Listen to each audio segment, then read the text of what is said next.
moitas lúas novas irán nacer, máis ondas na praia reventar. Xa non ten sentido ter ou non ter, vivo co meu odio mendigar. Teño moitos anos para sofrer, máis do que unha vida para andar.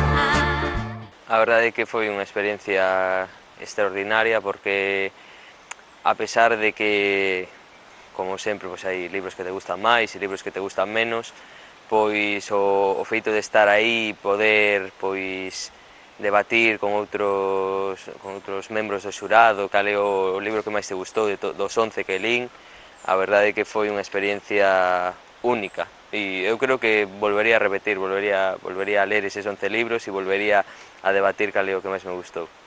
Creo que, bueno, na primeira reunión eu xa foi o primeiro que dixen foi que a obra para min foi a última que lín e normalmente podese dicir que a última pois que xa descanso de ler o resto, pero a verdade é que foi como si chegase unha meseta e tivese que cruzala limpamente e foi todo sobre rodas e moi fácil de ler, a verdade. O tema de que utilizase aspectos actuais fixo que me gustase ainda máis e bueno, iso é todo. Eu creo que a todos nos gustou polo seu dinamismo e polo tema que trataba, que era que nos podería pasar a nós en calquera das nosas vidas. Xa non ten sentido ser ou non ser.